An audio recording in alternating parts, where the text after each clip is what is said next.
example 5.4, determine the output voltages, VO1, VO2, and the currents IO1, IO2 for each of the op amps when all the resistor values are 10K. Note that all the resistors, as it already says, are 10K. So I'm going to use two methods. I'm going to start off with simple circuits, and then I'm going to do node.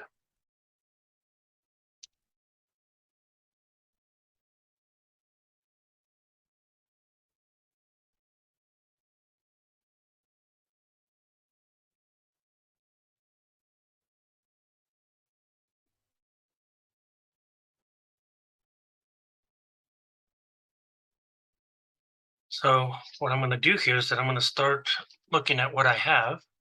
So I'm going to immediately apply.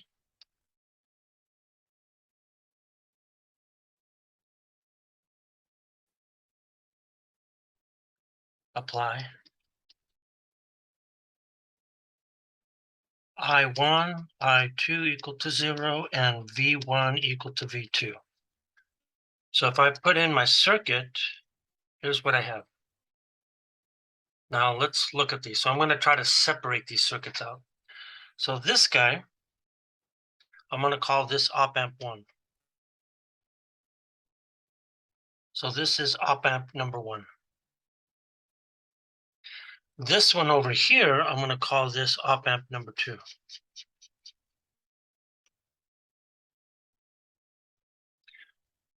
So note that there are two nodes that I know right away. I know that this is ground.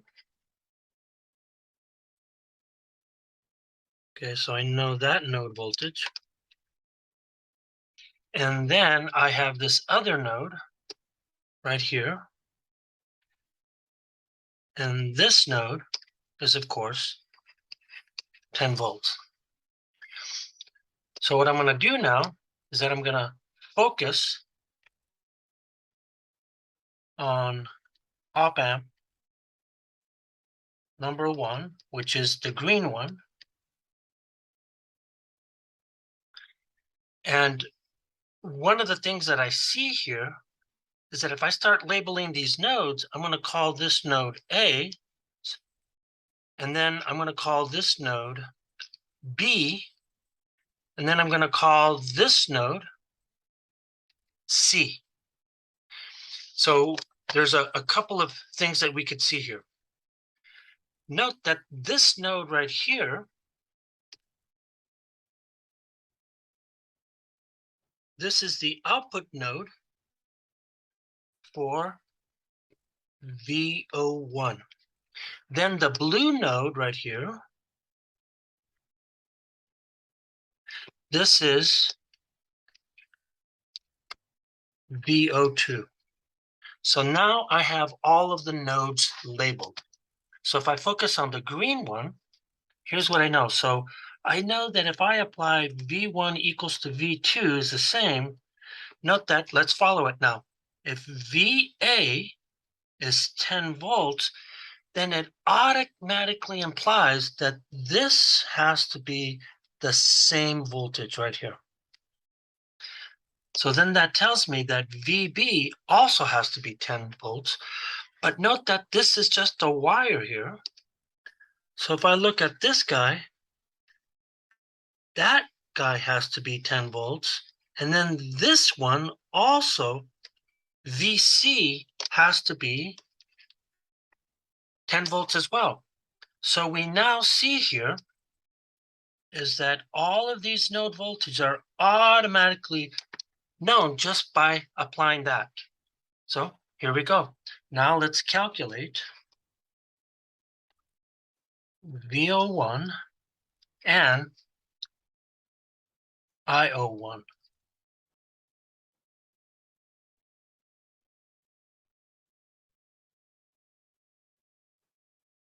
So what I'm going to do here is that I'm going to start off with the 10K resistor at node C. So I'm going to start at node C. And when I look at that node C, note that I have a current that's going to be running how? I have a current because I know that VC here, this guy is 10 volts. I know that B is 10 volts. So you can see here is that this current is going downwards like that towards the ground. So if I look at that, then this tells me here is that VC minus 0 must be 10K times that current I. And if I solve for that, I'm going to get I is equal to 1 milliamp. So now I know that I have 1 milliamp. Now the fact that the current in this branch right here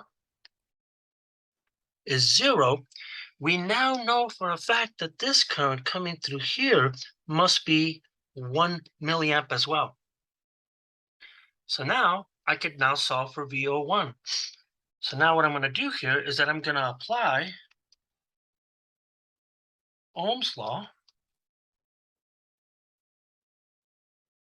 to get VO1. So then I see here is that I have this. So then I have my resistor like this. So this is node C. This node right here is VO1, and we know it has a current of 1 milliamp, and we know that this guy's at 10K. So let's do it. So then Ohm's law says what? It says that VO1 minus VC must be 10K times 1 milli, which then means since VOC is 10, that gives us that VO1 is then 10 plus 10. So then it's 20 volts. So now I have that node voltage, VO1. Now what I'm going to do here is that to calculate the current I1, IO1, this current right here, I'm going to apply KCL to the VO1 node. So then I'm going to apply KCL to VO1 node. So let's look at that. So if I draw a picture of this thing, this is what I see. I have my node, and then I have 2 resistors connected.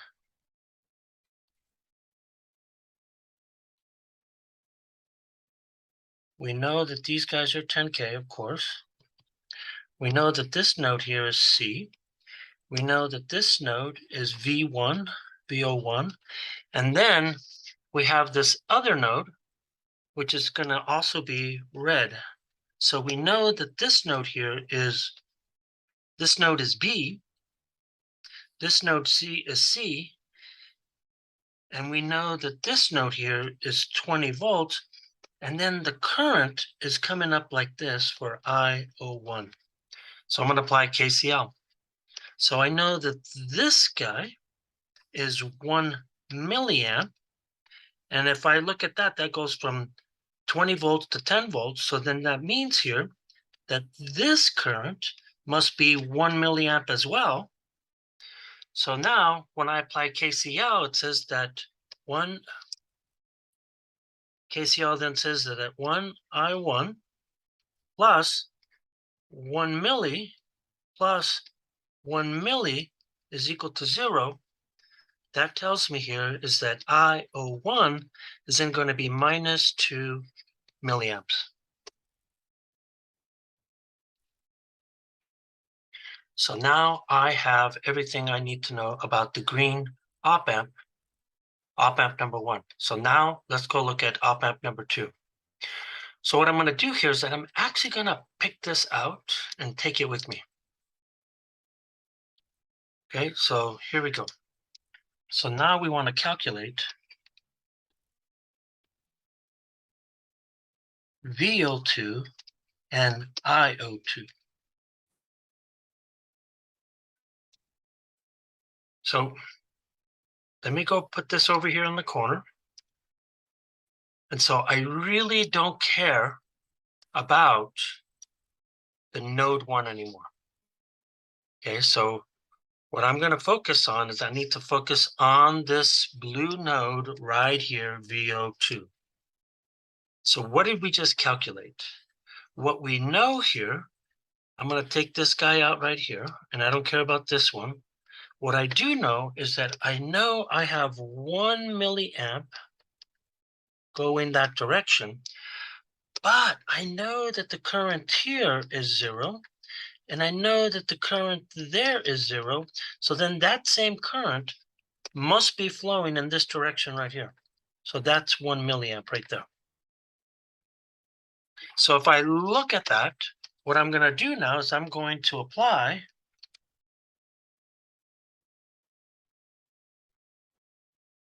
Ohm's law to get VO2. So when I look at that, here's what I see. I have a node, I have one resistor, and this node is B, and this is this guy right here, and we know that this is 10 volts. And I see over here that this node is VO2, but I know that the current coming here is also 1 milliamp, and of course this is a 10K. So if I apply Ohm's law here, then this says here is that I'm going to get VB minus VO2 is then going to be 10K times 1 milli. And when you look at that, note that VB is 10 as well. So what I'm going to get here is that I'm going to get 10 minus 10, which is 0 volts for VO2. So VO2 is the ground. So now what I'm going to do here is that we've defined our current to be going like this. So that's going to be IO2. Now note, if VO2 is the ground, we have no choice but the current coming in this direction to be the same as the current of 1 milliamp. So I know that because this is 10 minus 0, and this is 10 minus 0, this must also be 1 milliamp. So now what I'm going to do here is that I'm going to apply KCL at node VO2. So again, if we just look at this, I have a resistor, and I have my blue wire right there. So now, again, just repeating what I just already said here, I know that this guy is at 0 volts, and I know that this is IO2. I know that this is red,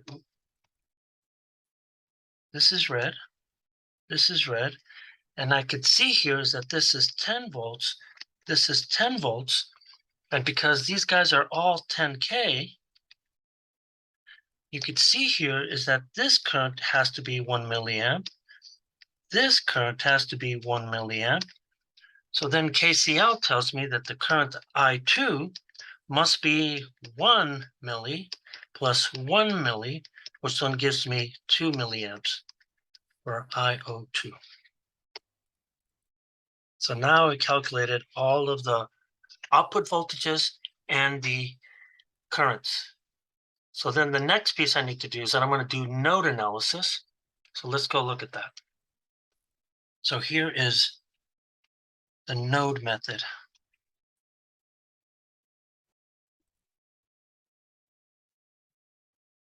So when I look at this guy, let me see if I still have the circuit here. Okay, it's right here. So what I'm going to do here is that I'm going to come in and I'm going to remove all of the currents. So I'm not going to calculate any currents. I'm only calculating voltages using node. So I don't know that these guys, I know that node A has to be 10 volts, but I don't know the other voltages here. So remember, no node equation can be written for VO1 and VO2. So if I look at this thing, here's what I see. There's only two nodes that I don't know. I don't know B and I don't know C. So let's do the numbers.